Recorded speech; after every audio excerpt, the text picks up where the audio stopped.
Kia ora, this is Anderson's Odyssey. I'm Jacob Anderson, and my guest today is Professor Mark Orams. Mark is from Auckland University of Technology. He's a professional sailor winning the 89-90 Whitbread Round the World Yacht Race and a member of Team New Zealand's America's Cup defence in 2000 and the 2003 team. He's also a book author and published more than 150 publications with a focus largely on marine recreation, tourism and marine conservation. He was also the founding CEO of Blake. Kia ora, Marco. Tēnā koe, Jacob. Nice to chat to you. Yeah, thanks so much. It's great to see you. 30 years since that 1990 famous win on Steinlager 2, the record still stands today, all six legs. Why do you think that record hasn't been broken? Do you think it's because the rules have changed? Do you think it was the teams just were really cohesive, a combination of things? What do you, when you reflect now, what do you think that is?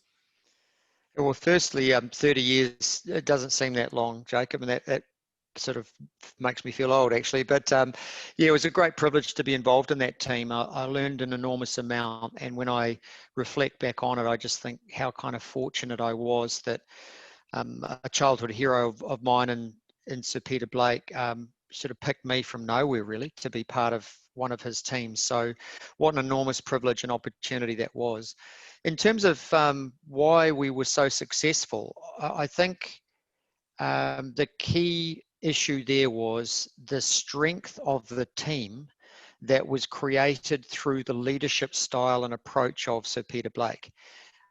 We were not a team that had the greatest resources going into that race. We weren't even the most experienced team, even though in Sir Peter Blake we had the most experienced skipper in the race. But I remember a press conference at the start of the race, and it was one that actually fired us up and gave us a fair bit of motivation, where Laurie Smith, the English skipper of a very well-resourced and pre-race favourite called Rothmans out of the UK, was asked about Peter Blake and this team from New Zealand sailing a yacht called Steinlager 2, and whether they deserved to be favourites instead of him. And his response was something along the lines of, well, Peter Blake's a very experienced and great seaman, a good navigator, but basically he's a loser. He's never won anything. He's had 5 goes at this round the world yacht race. He's never won it. He's never even won a leg, and he's not going to start now. So there was this sort of respect for Blakey as a yachtsman, but actually, to be completely frank, I think Laurie Smith was factually correct. Peter Blake had never won, even been to an Olympics, never won a world championship. To my knowledge, I don't think he'd ever won a New Zealand sailing championship, right? And so for us on board that team, we felt an enormous sense of this is the time for us as a yachting nation under one of our most well-respected sailors to show the world what we're made of and to win the damn thing. Because we'd been trying for a long time. This was before we were able to win the America's Cup. We'd had a few successes in international yachting over the years, but we were still very much the little Antipodean upstarts from the bottom of the world. And the centre of the universe, as far as yachting was concerned, was the Royal Yachting Association in Great Britain and Rule Britannia and all that sort of stuff. So to come back to answering your question, the reason we were successful is that we had an amazing team, a great leadership, and motivation that was a deep-seated, burning desire to show what we were made of as Kiwi yachties on the world stage.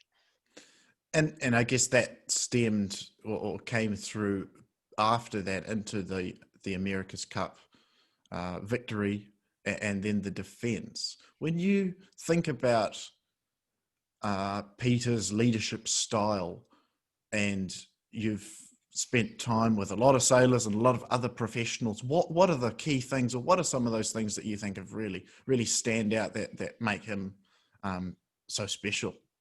Yeah, the key thing is this word team, and it's no accident that when Peter got to form his own America's Cup Challenge syndicate, and remembering that there had been predecessors, right? New Zealand had tried in 86, 87 Fremantle with the New Zealand Challenge.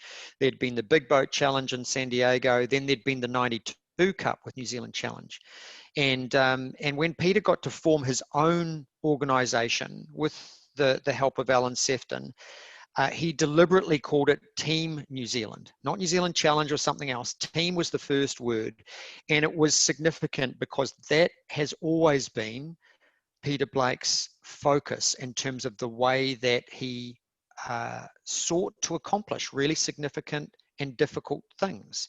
Is he put together a group of people that could work together and form a team that was able to achieve amazing things in a synergistic way. And his emphasis as a leader was always that every person within that team, it didn't matter whether you were the CEO or you were the toilet cleaner, everybody had an important role to play and a contribution to make to the success of that team. So when you were in a Peter Blake-led team, you felt like your work contribution mattered, that you had value to add. And as a consequence of that, you were prepared to do whatever it took. It wasn't just sort of something that you did within your particular job description or area of responsibility. You pitched in and did whatever it took for the benefit of the team. The team was always the priority. So that was the major characteristic of Sir Peter Blake's leadership style. That said, he certainly was the leader. It was clear in a Peter Blake-led team who was the leader of that team, but we were all encouraged to take responsibility for contributing to the team's performance and the objective that we'd all set ourselves. That was really empowering, really inspiring, and something that was just enormous fun to be a part of. When I think of, other successful companies or teams, that's often the case. It's that full team believing in the mission, not a few pieces here and there just feeling like they're a job. And I think when it's tough, and when you're in challenging circumstances, whatever they may be, and always they are, and those leaders often push people even harder than they can, and it lifts them up. What are some of the examples or some of those really challenging moments or times where you thought, where there may have been other people in charge that may not have been able to kind of rally the troops or get things moving along again, or feel like everyone's back together and back on task?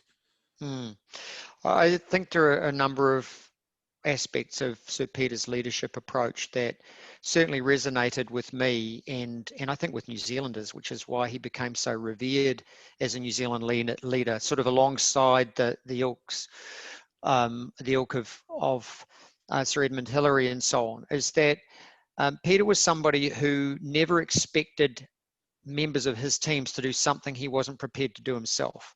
And so there was the sort of leadership by example approach. There was a sense of humility about the way that we went about things. There's a place for egos, but as egos are a strong motivator, but they were always secondary to the interests and the primacy of the teams.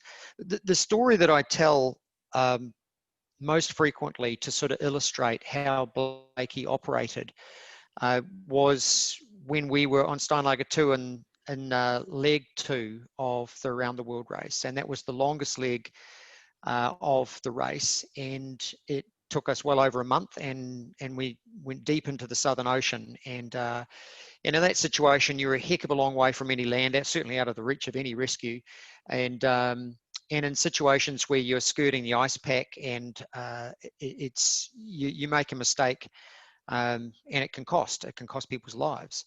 And also, because in ocean racing you are pushing hard 24 hours a day, 7 days a week, you get extremely fatigued. It's very hard to rest and you don't get a lot of it. Your nutrition's not great, you're cold, you're wet, you're tired, you're hungry. And so the battery really gets worn down. And we were on watch after being through several days of really arduous gale force conditions with snow squalls sort of bearing down on us on pretty regular basis, and we were having to just keep the boat under control, but sailing as fast as we could, and that meant that we were having to change sail configurations quite frequently. And that's very difficult. You're taking multiple layers of gloves off your hands, exposing your frostbitten sort of fingers to try and drag sails, ice-covered sails down. And you're just operating kind of in slow motion because you have so little energy. And one of those sail changes, I was just completely gone. I had nothing left. I was clipped on up on the foredeck, getting smashed under massive waves and trying to pull down this ice-covered sail. And I was so fatigued and frustrated. My head was in the wrong space, and I was just not giving it my best effort. And I was sort of smuttering and cursing under my breath. And I remember sensing at the time somebody slide in beside me, and it's very difficult to tell who's who because you're dressed up with all your wet weather gear and snow goggles and hoods and so on, and you're getting smashed up and down with waves. And then I sort of realized after a few seconds as to who it was. And beside me, doing that work next to me, getting beaten up just like I was, and it was Peter Blake. And that was a transformational moment for me because I sort of recognized that he was our leader, our skipper, somebody who was doing this race for the 5th time. And he had come up on deck and he'd seen there was a difficult sail change going on. And instead of sort of standing back like most leaders would have and started barking out orders or trying to G people up verbally, he just instinctively clipped on, took his gloves off and got up there and got on with it and helped out. And so that was huge for me. And it was an exemplar of something I learned from Peter about his leadership style. And I've tried to adopt into my own approach to leadership. And that is that it's about deeds and not words. And it's not that words aren't important, but what you do is far more influential, particularly in a crisis.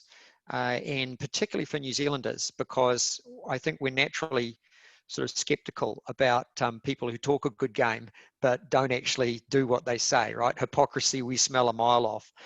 Peter wasn't like that at all. He was somebody who rolled his sleeves up and he got on with it when needed. And so that sort of approach to leadership is something that inspires you. It makes you feel like you want to give your absolute best for somebody who's prepared to do the hard stuff alongside you, even though that's actually not their primary role. So that's the story I tell about Blakey that to this day still guides my approach to leadership. When he obviously noticed things changing in the ocean and that kind of inspired him to start Blake Expeditions, it was effectively the same driver, wasn't it? You know, he wanted to do what he thought was the best, and he felt compelled to kind of do that. And that's where you see a lot of people as they go into try different things, that they carry over some of those skills. How do you think a lot of the leadership skills or things in professional sports and your experience in sailing can get transferred into everyday operations and other tasks? Well, I think if you're a sportswoman or sportsman and your sport brings you into close connection with nature, so that's not just sailing, other marine sports like surfing and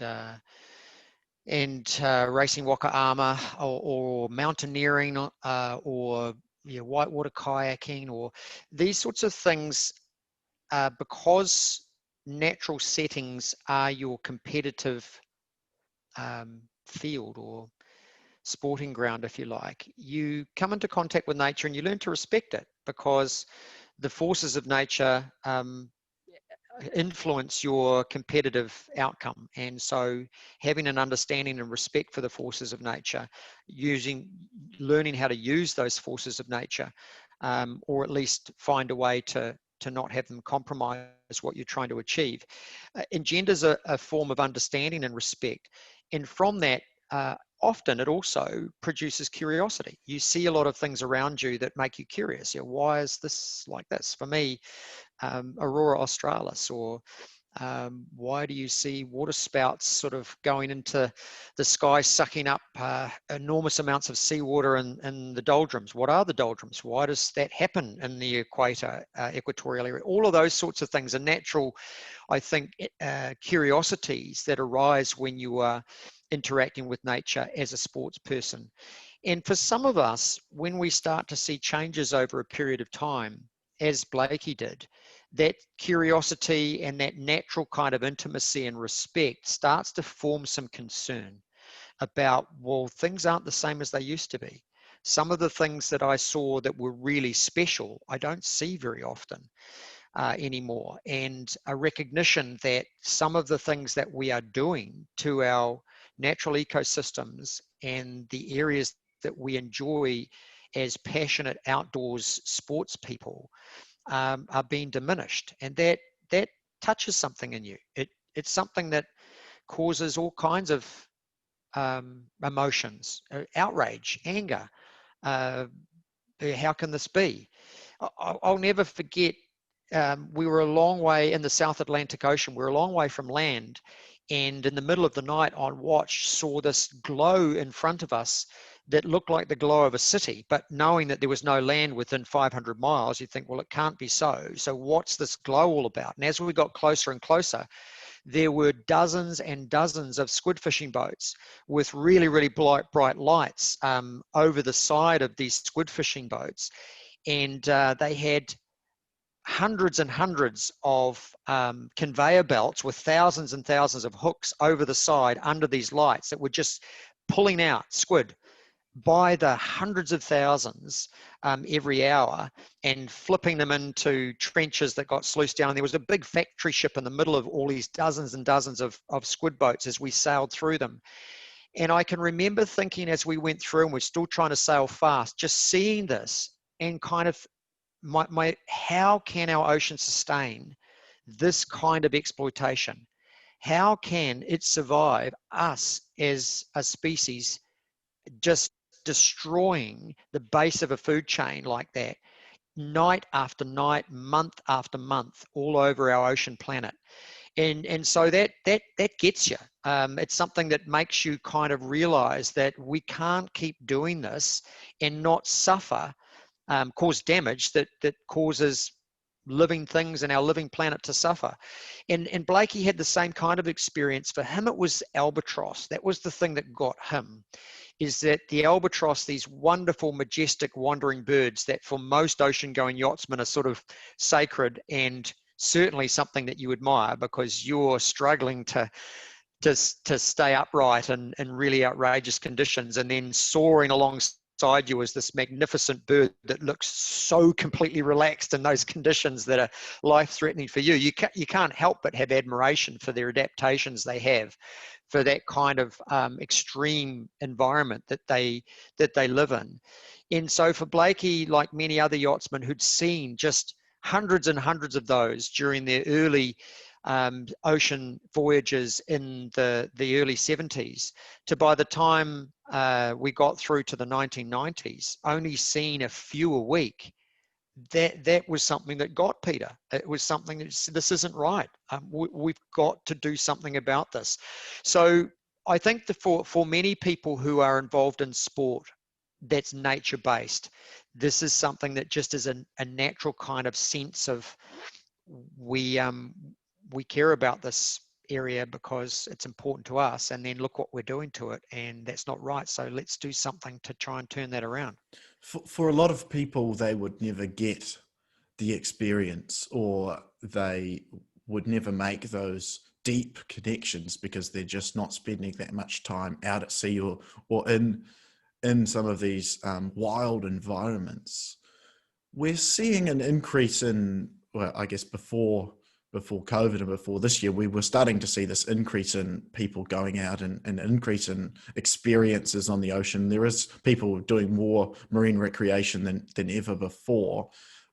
What do you think is getting that balance right between getting people out experiencing these environments and really seeing what they're like, but also trying to manage the challenges, I guess, we expect with pressure if we get too many people out and I think it is, it does vary. I mean, you and I, we've been up to the Kermadex and we've swum with Galapagos sharks, and they seem hardly bothered when there's a few humans interacting. But of course, that's a very remote environment that has very little impact. Whereas if you had, say, a large tourist, a group of tourists going out on a boat and swimming with whales, or swimming with dolphins every day, it starts to have this increased impact on some of the behaviors and some of the animals in those systems. What is that balance between telling those stories and getting more people out, and then also kind of managing those resources, do you think, or managing those ecosystems?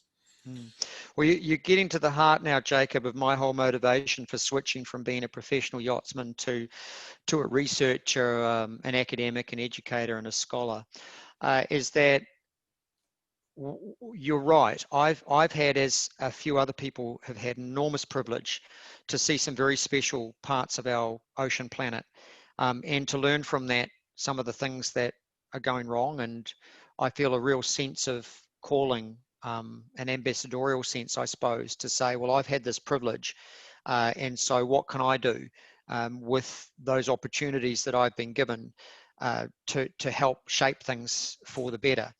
And so part of my motivation for going into an academic career and doing research that led to a PhD and was to look at how we can manage our interaction with nature so that it is something that is actually mutually beneficial. And in particular for me, it's been a focus around marine recreation and marine tourism and our interaction with wildlife, because I recognize through that research, and instinctively even before that those interactions can be, yes, beneficial in some ways, but they can also be really detrimental. So how we make the difference between those two outcomes is a key issue for us as we continue to grow the numbers of people on our planet, as we continue to develop new technologies and demand and opportunities to access remote and pristine marine ecosystems, and to potentially impact those through our curiosity and interest. So that's really been a big part of my 25-year academic career, and the students who I've been privileged to supervise have been exploring how might we more sensitively and respectfully interact with marine ecosystems and marine wildlife so that those interactions actually are beneficial for us and for the targeted ecosystems and wildlife. And the short answer is it depends on how we go about managing those interactions.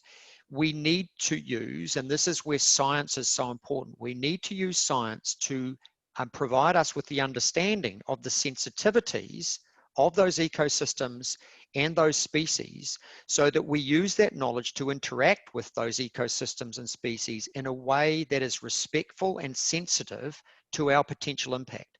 When we go out there and we engage in an ignorant manner, in a self-serving manner, without a thought for the implications of our actions on the species that we're seeking to interact with, we can and we do cause harm. And so this is something that I think is a fundamental with a lot of the research that I've been involved with is what kind of ways can we improve the way that we can educate operators, tourists, recreationists, people who go into the sea, so that when they engage with the sea, they do so without causing harm, and that they learn from those experiences and hopefully are inspired, and how we can use those experiences to become a catalyst for behavior change for them, so that they become ambassadors for the ocean, so that they make changes in the decisions they make on a day-to-day basis that benefit our ocean planet. So those are the things that have occupied a lot of my work over the last couple of decades. And there are examples of things that go really well, and there are other examples where the opposite's true. So part of the advocacy through publishing, through presentations, especially through the teaching that we have the privilege of being involved with at universities, is directed at that kind of greater good, I hope. There's the immediate one that I think of that you hear mixed messages about is shark diving.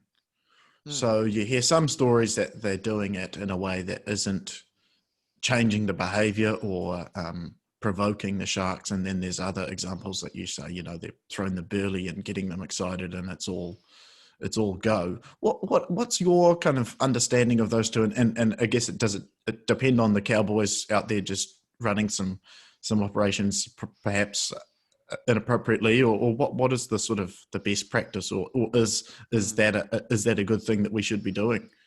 Yeah, well, it's very difficult to answer that in a generic sense because there are over 300 species of sharks on our planet, and they're incredibly diverse.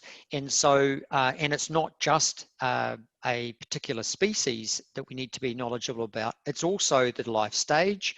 It's also the location and the ecosystem, because sharks, many of them, move huge distances.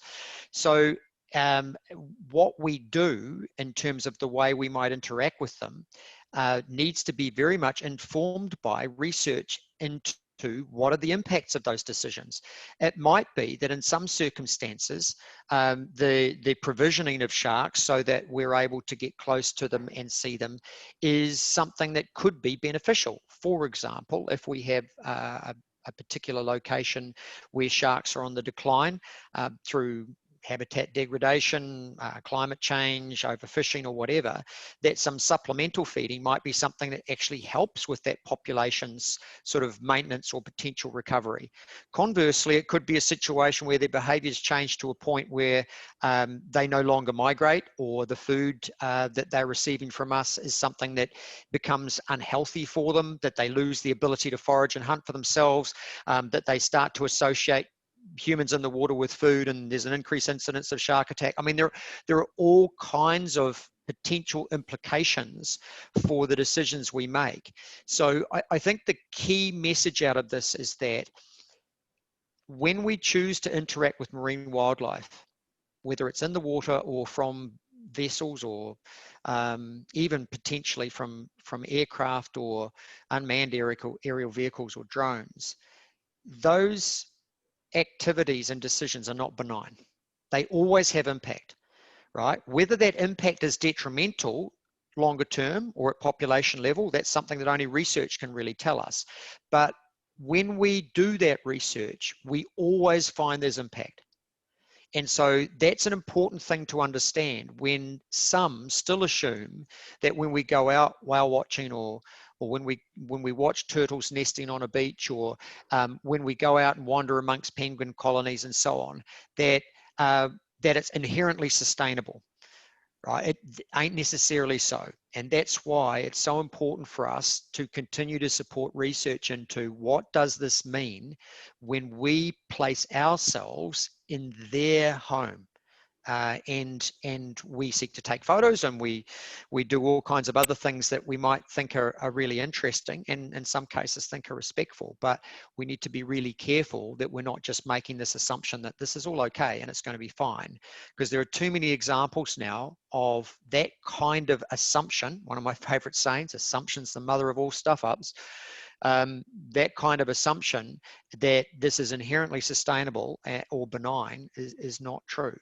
So that's again a call for the importance of research and research-informed decision-making around how we manage these interactions.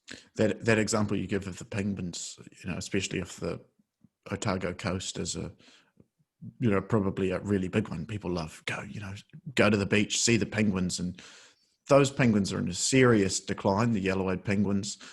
If and looking forward with 30% protection being this science-based target, and if we can get some of these hope spots protected and we start to see improvements, that's going to become another really interesting question, where if we do start to see life bounce back and start to restore that balance, and sharks start to come back into New Zealand waters, and we start to see animals that we perhaps haven't seen, those interactions again will be really interesting, because even if there is a population that's going up perhaps, or we're starting to see something improving, that might also change some of the human behaviors there as well.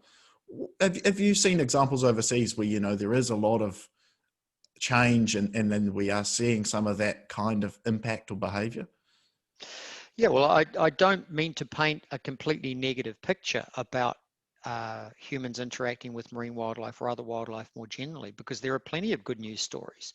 So just to come back to your point about the hoiho or yellow-eyed penguin before and their decline, the reason that we're able to create a level of public concern about that and support for what we might do to ensure that hoiho action is taken to ensure hoiho can reverse that decline is partially because of tourists and people going to see those hoiho on Otago Peninsula and elsewhere and saying, well, these are really cool animals. What an amazing marine bird. And so I'm prepared to contribute to the Yellow-eyed Penguin Trust, or I'm prepared to donate some time so I can get out here and do some replanting of coastal native forests so that there's or predator control. Or so there's a positive side to ecotourism or wildlife-based tourism when that creates a motivation for people to take action to benefit those targeted species. And I think one of the most dramatic examples is that there is no doubt that the worldwide concern for the protection of whales and dolphins has been, and actions associated with that has been contributed to by the growth of marine mammal tourism. And people's ability to see dolphins in the wild has started to reveal to them that actually capturing them and putting them in tanks for our entertainment isn't an ethical thing to do. That when there is bycatch associated with tuna fishing, that this is not something that's acceptable to me, and I'm not going to buy this particular product when I know now that it contributes to the death of hundreds of thousands of dolphins in the Eastern Pacific. So I think that tourism can be a force for good when it is that catalyst for people to improve their understanding and change their decisions and behavior for the better. So that's the opportunity that it provides us. The examples that you asked for, there are numerous examples internationally, but there are examples locally as well. So internationally, what's really exciting, and this is worthwhile considering too in terms of the growth of tourism. So whale watching, commercial whale watching began in the late 1960s. And certainly grew quite quickly through the 1980s. And there has been commercial whale watching on quite a large scale in places like Maui and Hawaii over the humpback whale breeding season over the winter, and also migratory grey whales up the coast of Baja California, California itself, Oregon, Washington states, and so on. And those populations, as has the population of humpback whales that migrates up the east and western coast of Australia, have had a massive comeback.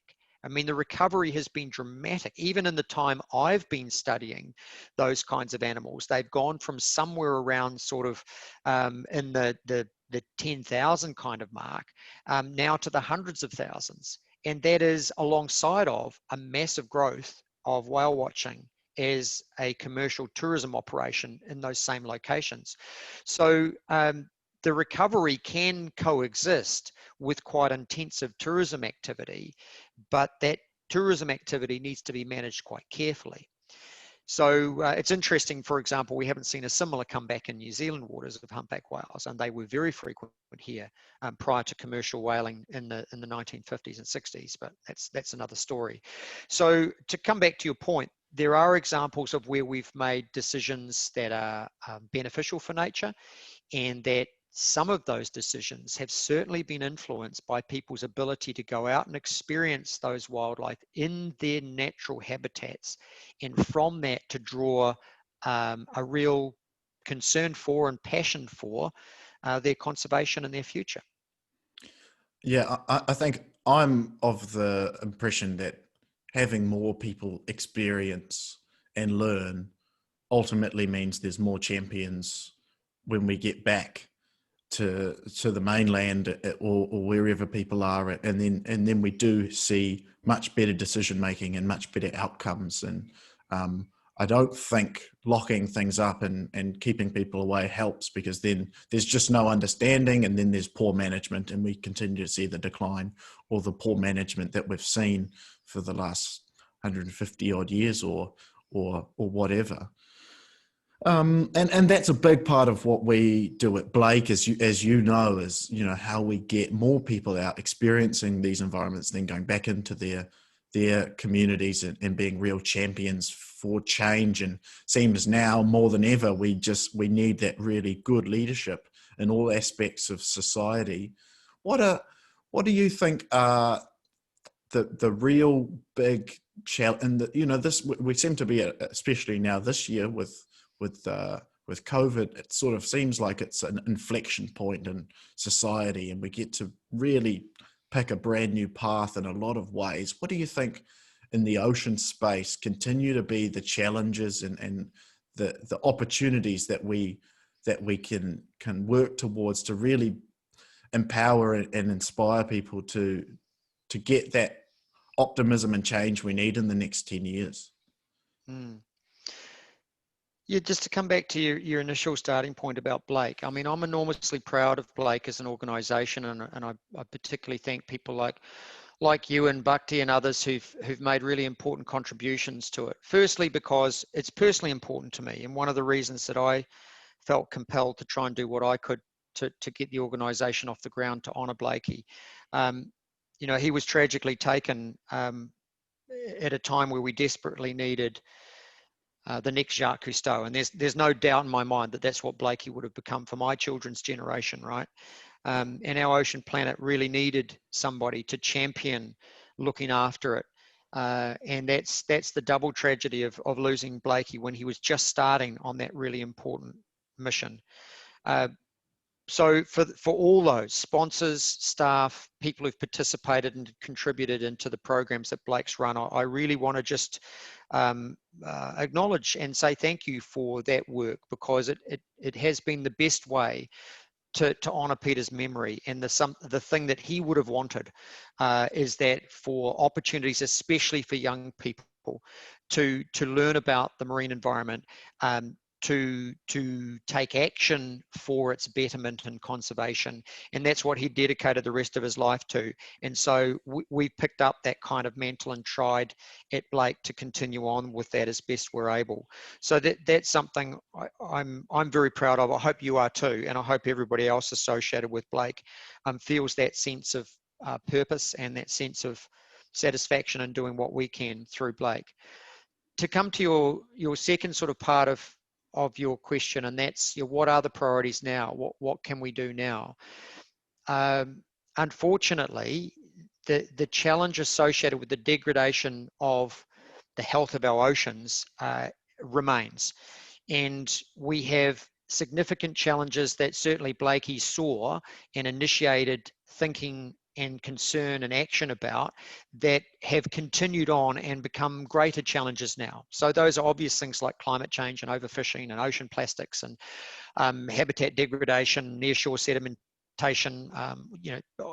You can list off a whole bunch of them, and that can feel quite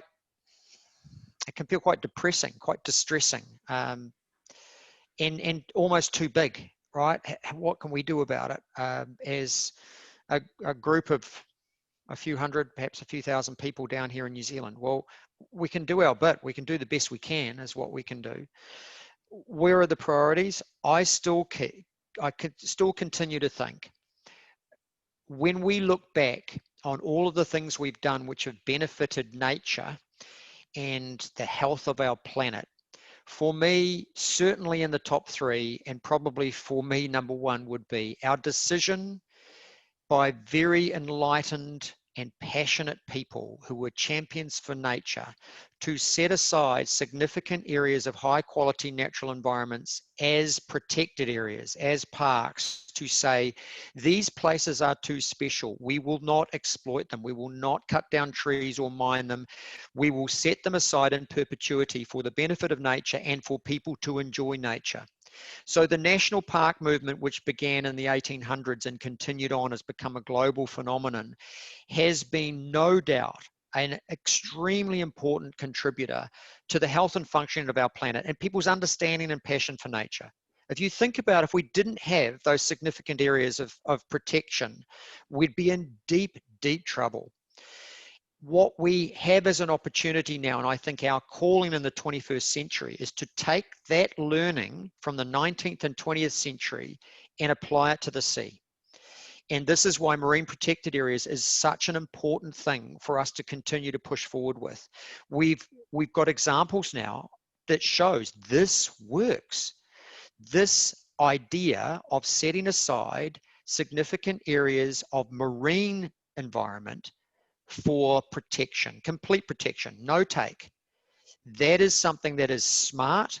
It is long-term, absolutely an important thing for us to do, not just for the health and functioning of our planet and nature, but actually to support fisheries and other things that sustain people's food sources and livelihoods. So if we were to push forward with one thing, for me, it would be that. Marine protected areas, significant marine protected areas. In the same way as we are now extremely proud of Fiordland National Park, Tongariro National Park, overseas iconic places like Yosemite and Yellowstone, we need to have those places like that in the sea. We need more places like that in our sea. And that's where people like myself and others as sort of ocean ambassadors, I think, can continue to try and advocate for that and push it forward. We're moving the needle slowly, but we've got a lot more work to do. Yeah, it's a very slow burn, it seems, and I think that's where there's so much opportunity. You know, the amount of people that visit and enjoy Goat Island is just a small example of what large spaces restored and having crayfish back, having large snapper apex predators back in those environments, then gives people a sense of hope.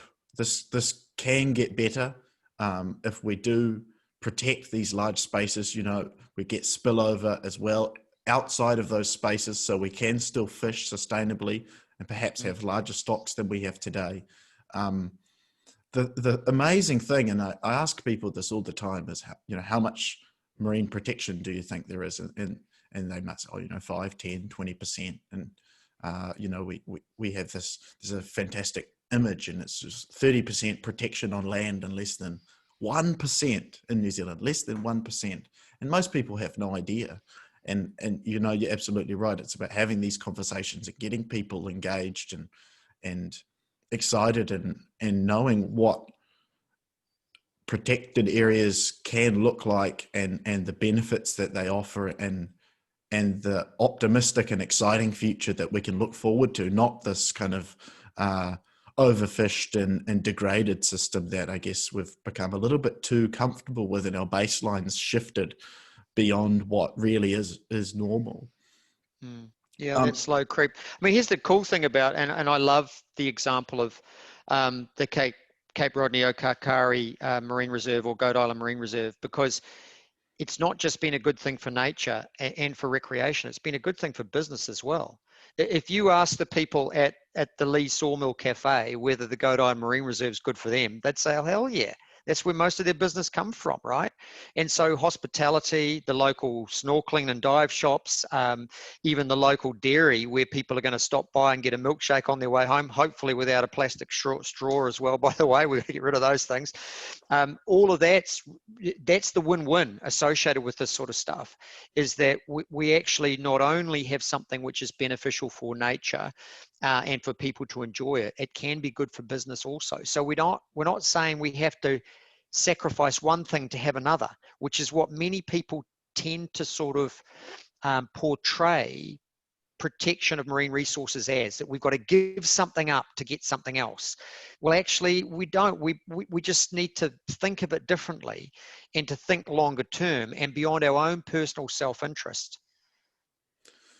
Michael, I think that's a fantastic point and a great way to finish our conversation. Do you have anything you want to add or finish up with? Well, I think one of the key aspects that I've been focusing on, and students and others in more recent times, is how can we convert our interaction with nature, and in many cases, this as a consequence, increased motivation to do something about it. And change sort of attitudes. How do we convert that into significant behavior change? How do we have people who visit a marine reserve and go snorkeling snorkeling and see all those wonderful fish make decisions when they go home to live differently, as opposed to just, well, that was great, and to slip back into the same old habits. So that connection between the experience of nature and then a decision to make more responsible decisions, to have a lifestyle which is more respectful of nature and our impact on it. That's the key piece, I think, that needs more attention at the moment, is that conversion. And that's where I think we can learn a lot from social marketing, from political scientists, from other social scientists as well, because many of us who have a background in marine science continue to kind of point out the problem, continue to show we've got more evidence of problems here and degradation. We need to do something about it. And I see marine scientists, colleagues, get increasingly frustrated about, why isn't this changing when for 30 years I've told you that this habitat or this species is on its way to extinction?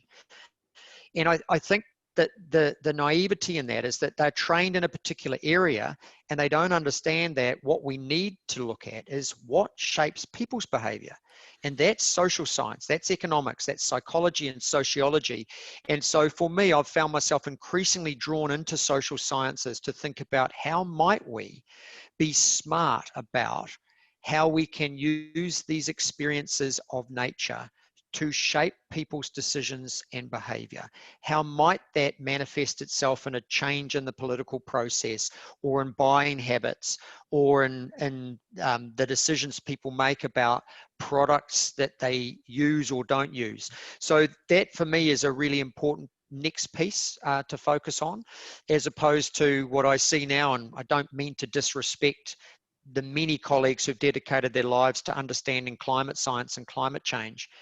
But quite frankly, we know climate change is a problem. To throw more money at understanding more intricacies of the problem doesn't solve it. We need to turn our attention to, how do we solve these problems and make things better? And for me, that's about, how do we shape people's behavior? So that I would sort of do a pitch, I suppose, or an advocacy for the importance of social science in contributing to positive conservation outcomes for the benefit of our planet and all living things who depend on it, including our species. One of the things I've noticed at the end of a climate change talk, that's talking about the science now, we're seeing scientists then present, a slide of actions at the end, which never used to happen.